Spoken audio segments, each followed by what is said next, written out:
It's Denis McNeill for Causeway Coast Community.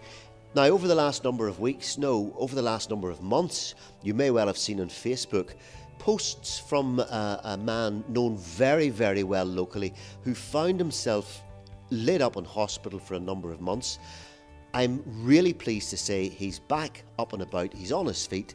Joining me this morning, Kevin McAuley. Kevin, good morning. Good morning, Denis. Great to see you, and it's tremendous to see you in a nice fresh morning like this in Coleraine. I suppose it's particularly good for you to see a nice fresh morning when we think of how long you spent in hospital. Let me take you back to the beginning of February. How did it all start? Well, as you say, it's tremendous to be out, and it's tremendous to be out and about and see everything that I missed for all those months. Basically, it was like flu-like symptoms, Denis. And this is something that one of the reasons I'm doing this interview with you is to raise awareness, particularly for people who may have similar symptoms and think they have the flu. Flu-like symptoms, nausea, feeling tired, feeling sick, no energy. That probably went on for about the best part of 10 days. And on the days just before I was admitted to hospital, it got gradually worse, where I was basically in bed from about the Thursday. I was admitted on the Sunday night, Monday morning, and I was basically in bed from the Thursday, and with very little energy and very, very contained. So this is something I suppose that others could feel, Kevin. You literally thought you were feeling a bit run down and or had the flu. Absolutely, and many people die from this. Just under 40,000 people a year in the UK die from it. They managed to save 60,000 people a year in the UK, so it's quite frightening figures. Lucky man sitting beside me then. 60,000 or a number of that or thereabouts don't do so well. I saw you in hospital a couple of times, and can I say now you look really well, but in hospital, understandably I suppose, I thought you looked very low, and at times maybe you felt quite hopeless. Absolutely, there was many, many dark days in hospital. Whenever I was admitted to hospital at the start, I don't recall that much of that first week, but even at a stage into about 6 weeks, I took a turn for the worst one night. And as I said to you, walking up to the interview, I had no fear of dying, absolutely no fear of dying. In some ways, dying was an option, but I had every fear of never walking again. And that was one of the issues. I realised that I couldn't get out of bed. I realised I was powerless from the waist down. And being a photographer, being on the road, doing the best part of 16 hours most days, that just seemed like a nightmare situation that I was faced with. So the idea of not walking again, Denis, was absolutely, I just couldn't face it. How long exactly were you in hospital? In total about 17 weeks, just over 17 weeks. I was in Causeway Hospital in Coleraine for about 10 weeks, and I was in Dalriada Hospital in Ballycastle for the other 7. So basically I was in the acute hospital, and then we went to the step-down hospital in Ballycastle. At which point in that dreadful journey, if you like, at which point did you feel particularly anxious, worried or frightened? Probably in the early stages, I was quite frightened, but as I say, I wasn't so aware of what was going on around me. I certainly realised I was very close to death. Nobody told me that as such, but I could figure that out from what was going on around me. And as I say, at that point, about 6 weeks down the road, when I took a bad turn one night, and you always hear about people who are doing well and then there's complications, so that's exactly what happened to me.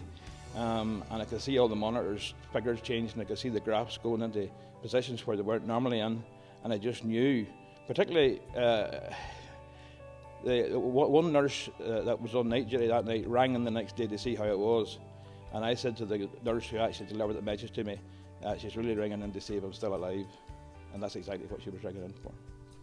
And we see and we hear a lot of negativity about the NHS and about hospitals. Reflecting on the whole thing, Kevin, and looking at where you are this morning, your thoughts on the NHS in general and perhaps on the hospitals in Coleraine and Ballycastle in particular? I just can't say enough. I was under a consultant cardiologist called Dr. Charles Jack. I have absolutely no doubt that this man saved my life by applying the right medicine, by applying the right antibiotics. He had to make decisions. Decisions weren't easy. He knew his drugs very, very well, and he went for an option, or let's say a cocktail of antibiotics, which actually worked, Then he didn't know which one was working, so I had to stay in the mall for the 8-week period. So that was a long haul in terms of antibiotics. As far as the NHS is concerned, I could not say anything bad about them in any sense of the word.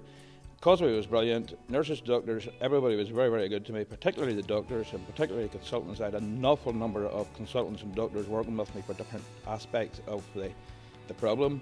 When I went to Dalriada Hospital in Ballycastle, the local GP family clinic there looked after me exceptionally well. And I just couldn't say, Dalriada Hospital basically learned me to walk again.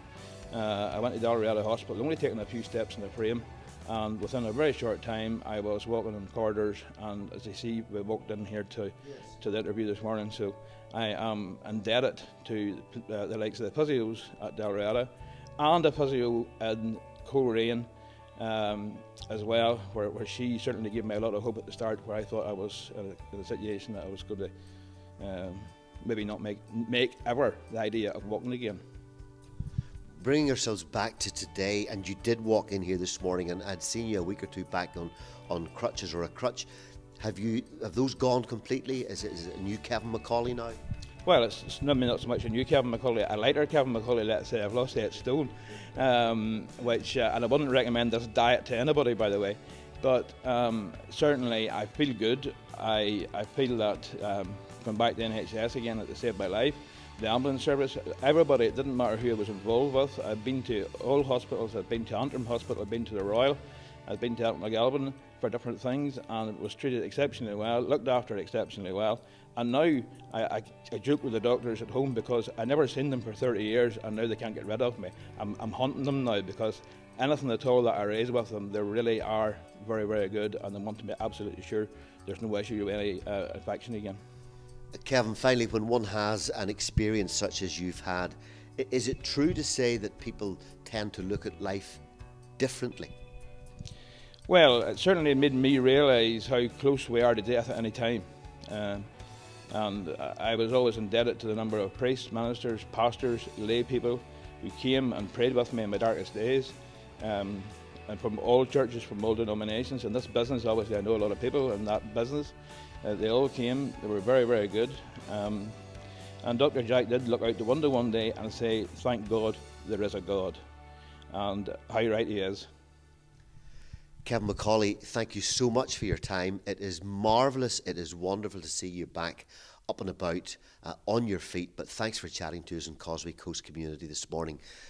For Causeway Coast Community, with the lovely Kevin McAuley, I'm Denis McNeill.